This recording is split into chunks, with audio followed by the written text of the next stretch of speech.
ಇಷ್ಟಕ್ಕಿಂತನೂ ನಮ್ಮ ಕಾರ್ಯಕರ್ತರ ರಕ್ಷಣೆಗೆ ಚುನಾವಣೆ ಮಾಡ್ತಾಯಿದ್ವಿ. ಯಾಕಂದರೆ ಬರೀ ನಮ್ಮ ಚುನಾವಣೆ ಮಾಡೋದು ಅಷ್ಟೇ ಅಲ್ಲ, ಬೇರೆಯವ್ರ ಚುನಾವಣೆ ಕೂಡ ನಾವು ಅಷ್ಟೇ ಸೀರಿಯಸ್ ಆಗಿ ಗಂಭೀರವಾಗಿ ತೆಗೆದುಕೊಳ್ಬೇಕು.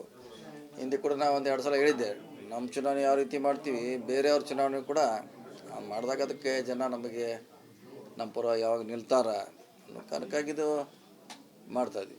ಸೊ ಏನಿಲ್ಲ ಇಷ್ಟು ಇದು ಆಗೈತೆ ಅಂತಂದ್ರೆ ಲಾಂಗು ಮಚ್ಚು ಹಿಡಿದು ಅವ್ರನ್ನ ಕೂಡ ಹಾಕುವಂಥದ್ದು, ಅವ್ರನ್ನ ಕಾಯುವಂಥದ್ದು ಅದೆಲ್ಲ ನಡೀತಾ ಇದೆ.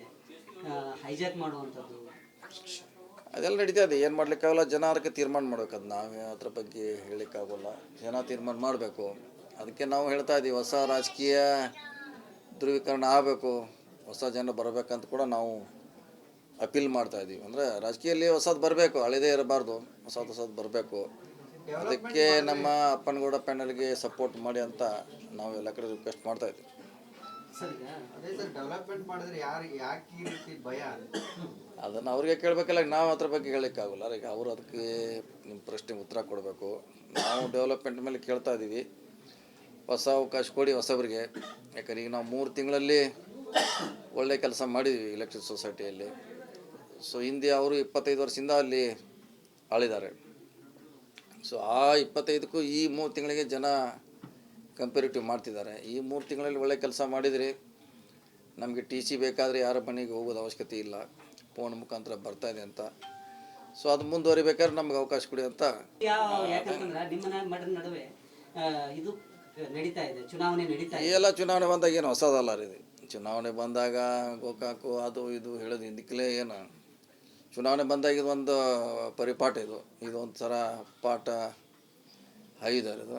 ಅದರಿಂದ ಜನರ ಮ್ಯಾಗೆ ಏನದು, ಯಾಕೆ ಜನ ನೋಡೋದು ಕೆಲಸ ಯಾರು ಮಾಡ್ತಾರೆ, ನಮ್ಗೆ ಯಾರು ಅವೈಲೇಬಲ್ ಇದ್ದಾರೆ, ಏನು ಮಾಡಿದಾರನ್ನ ಅಷ್ಟೇ ನೋಡ್ತಾರೆ. ಈಗ ನಾವು ಭಾಷಣ ಮಾಡಿದರೆ ಆರೋಪ ಮಾಡಿದ್ರೆ ಅದ್ರ ಮೇಲೆ ಯಾರು ಓಟ್ ಹಾಕೋಲ್ಲ. ಈಗ ಈ ಚುನಾವಣೆಯಲ್ಲಿ ವಿಶೇಷವಾಗಿ ವೈಯಕ್ತಿಕವಾಗಿ ಟೀಕೆ ಟಿಪ್ಪಣಿಗಳು ಆಗ್ತಾ ಇದ್ದಾವೆ, ರಾಜಕೀಯವಾಗಿ ಟೀಕೆ ಟಿಪ್ಪಣಿಗಳು ಆಗ್ತವೆ, ಆ ಮಾತು ಬೇರೆ. ಆದರೆ ಈ ಚುನಾವಣೆಯಲ್ಲಿ ವೈಯಕ್ತಿಕವಾದಂತಹ ಟೀಕೆ ಟಿಪ್ಪಣಿಗಳು ಆಗ್ತಾ ಇದೆ. ಆಗಬಾರ್ದು. ಅದು ನಾವು ಮಾತ್ರ ಎಲ್ಲೂ ಮಾಡಿಲ್ಲ. ನಮ್ಮ ಕಡೆಯಿಂದ ವೈಯಕ್ತಿಕವಾಗಿ ಟೀಕೆ ರಾಜಕೀಯ ಆರೋಪ ಮಾಡಿದ್ದೀವಿ ಹೊರತಾಗಿ ನಾವು ಮಾಡಿಲ್ಲ. ಅದು ಅವ್ರಿಗೆ ಬಿಟ್ಟಂಥ ವಿಚಾರ, ಅವರು ವೈಯಕ್ತಿಕವಾಗಿ.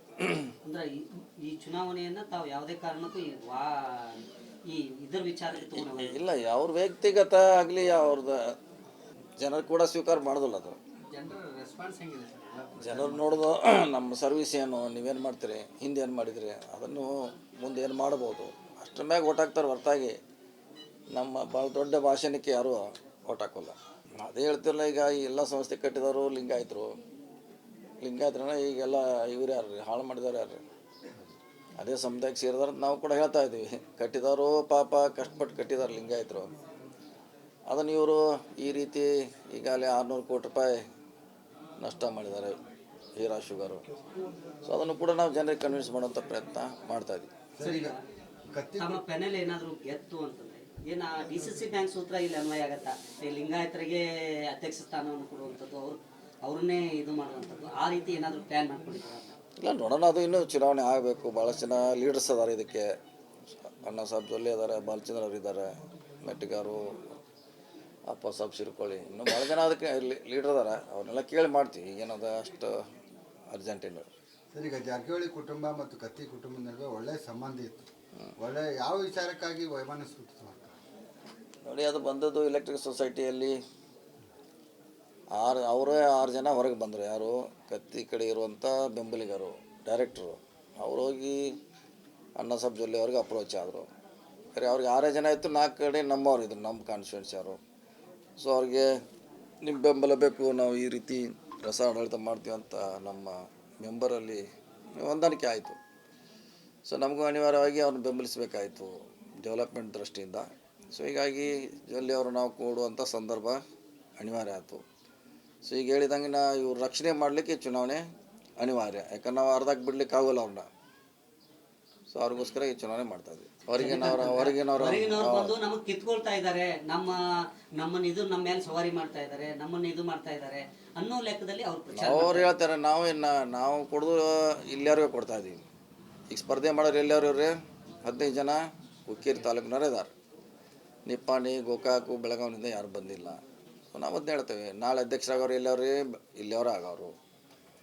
ಸೊ ಅದನ್ನು ತಮ್ಮ ರಕ್ಷಣೆಗೆ ಇದನ್ನು ಡಿಪೆಂಡ್ಸ್ ಆಗಿ ತೊಳ್ತಿದ್ದಾರೆ ಅವ್ರು. ಹೊರಗಿಂದ ಬರ್ತಾರೆ, ನಮ್ಗೆ ತೊಂದರೆ ಆಗ್ತಾಯಿದೆ ಅಂತ ಹೇಳ್ತಿದ್ದಾರೆ. ಜನ ಅದನ್ನು ಕೇಳೋದಿಲ್ಲ ಅಂತ. ಸರ್, ಈಗ ಇದು ಸೊಸೈಟಿ ಇರೋದು ಇಡೀ ದೇಶದಲ್ಲೇ ಇದು ಒಂದೇ ಇರುತ್ತೆ. ಒಂದೇ ಈಗ ನೀವು ಹಲವಾರು ಸಂಘ ಸಂಸ್ಥೆಗಳಲ್ಲಿ ಭಾಳಷ್ಟು ನಿಮ್ಗೆ ಅನುಭವ ಇದೆ. ಈಗ ನೀವು ಅಧಿಕಾರಕ್ಕೆ ಬಂದರೆ ಏನು ಮಾಡ್ತೀರಾ? ಮೊದಲೇ ಆದ್ಯತೆ ಅಲ್ಲ, ಈಗಾಗಲೇ 3 ತಿಂಗಳಲ್ಲಿ ನಾವೇನು ಮಾಡ್ತಂತ ಜನಕ್ಕೆ ತೋರಿಸ್ಬಿಟ್ಟಿವಿ. ಮೊದಲು ಅವ್ರು ಟಿ ಸಿ ಕೊಡ್ಬೇಕಾರೆ 1 ತಿಂಗಳು, 3 ತಿಂಗಳು, 4 ತಿಂಗಳು, ವರ್ಷ ಗಂಟಲೆ ಕಾಯಿಸಿದ್ದು ಉದಾಹರಣೆಗಳದಾವೆ. ಈಗ ನಾವು 24 ತಾಸುಗಳಲ್ಲಿ ಟಿ ಸಿಯನ್ನು ಬದಲಾವಣೆ ಮಾಡಿ ಕೊಡ್ತಾ ಇದ್ದೀವಿ. ಸುಮಾರು 2-3 ಸಾವಿರ ಜನಕ್ಕೆ ನಿರಂತರ ಜ್ಯೋತಿಯನ್ನು ಕೊಟ್ಟಿದ್ದೀವಿ. ಸೊ ಹಂತವಾಗಿ ಎಲ್ಲರಿಗೂ ನಿರಂತರ ಜ್ಯೋತಿಯನ್ನು ಕೊಡ್ತೀವಿ. ಅಪೀಲ್ ಮಾಡೋಂಥದ್ದು ಏನು ಇಲ್ಲವೇ ಇಲ್ಲ. ರಾಜಕೀಯ ಅಂದರೆ ಹಂಗೆ ಇರ್ತದೆ, ಅದೇನು ಹೊಂದಾಣಿಕೆ ಅಂತ ಪ್ರಶ್ನೆ ಇಲ್ಲ. ಯಾರು ಇದರಲ್ಲಿ ಜಾತಿ ಧರ್ಮ ಬರೋಲ್ಲ, ಗೆಲ್ಲೋದು ಒಂದೇ ಮಾನದಂಡ ಇದೆ. ಆ ಜಾತಿಯವ್ರು ಆ ಕಡೆ ಇದ್ದಾರೆ, ಈ ಜಾತಿಯವ್ರ ಪ್ರಶ್ನೆ ಇಲ್ಲ.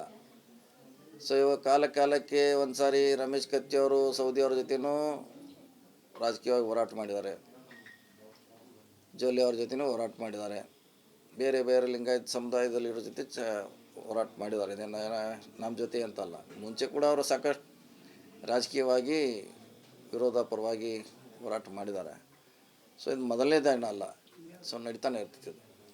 ರೆಸ್ಪಾನ್ಸ್ ಹೆಂಗಿದೆ ಸರ್? ಎಲ್ಲ ಕಡೆ ಸುತ್ತಾಡ್ತಾ ಇದ್ದಾರೆ, ನಡೀತೆ, ಚೆನ್ನಾಗಿದೆ. ನಾವು ಗೆಲ್ತಂತೆ ಆಸೆ ಇದೆ. ಆದರೂ ಅಂತಿಮವಾಗಿ ಜನ ತೀರ್ಮಾನ ಮಾಡೋದು. ಇನ್ನೊಂದು 3-4 ದಿವಸಗಳ ಅವಕಾಶ ಇದೆ. ಎಲ್ಲ ಜನರು ಭೇಟಿ ಆಗ್ತಾ ಇದ್ವಿ, ಅವ್ರ ಸಪೋರ್ಟ್ ಕೇಳ್ತಾ ಇದ್ವಿ.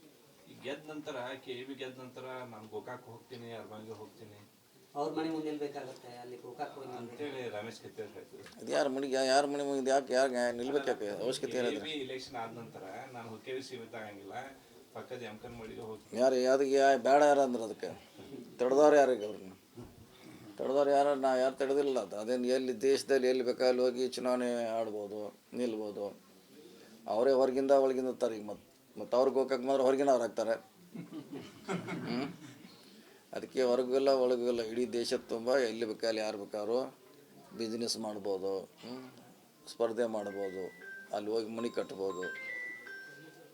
ಸೊ ಅದು ಅವ್ರಿಗೆ ಬಂದರೆ ಒಳ್ಳೇದು. ಯಾರು ಬೇಡ ಅಂತಾರೆ? ಬಂದರೆ ಇನ್ನೂ 4 ಕೆಲಸ ಬೇಗ ಆಗ್ತಾವೆ. ಅದೆಲ್ಲ ರಾಜಕೀಯ ಭಾಷಣ ಅಷ್ಟೇ. ಮೊದಲು ಇಲ್ಲೇ ಮಾಡಬೇಕಾದ ನೋಡಿ, ಅವ್ರ ರಸ್ತೆ ಹೆಂಗದಾವ ನೋಡ್ಕೊಂಡು ಬನ್ನಿ. ನಮ್ಮ ಯಮಕನಮಡಿ ರಸ್ತೆ ಹೆಂಗದಾವ, ಅವ್ರ ಕಾನ್ಸ್ಟಿಟ್ಯೂನ್ಸಿ ರಸ್ತೆ ಹೆಂಗದಾವ ಅವ್ರು ನೋಡ್ಕೊಂಡು ಬನ್ನಿ.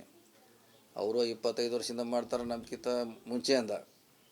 ನಾವು 18 ವರ್ಷದಲ್ಲಿ ಎಷ್ಟು ಡೆವಲಪ್ಮೆಂಟ್ ಮಾಡಿದ್ದೀವಿ, ನಮ್ಮ ಕಾನ್ಸ್ಟಿಟ್ಯೂನ್ಸಿ ಯಾವ ರೀತಿ ಇದೆ ಅದ್ರ ಮೇಲೆ ಗೊತ್ತಾಯ್ತು. ಸರಿ, ಕೊನೆಯದಾಗಿ ಮತದಾರರಿಗೆ ಏನು ಅಪೀಲ್ ಮಾಡ್ಲಿಕ್ಕೆ ಬೇಕು ಸರ್? ಕೆಲಸ ಯಾರು ಮಾಡ್ತಾರೋ ಅವ್ರಿಗೆ ಓಟ್ ಹಾಕಿ. ಈಗ ನಾವು 3 ತಿಂಗಳಲ್ಲಿ ಕೆಲಸ ಮಾಡಿದ್ದೀವಿ.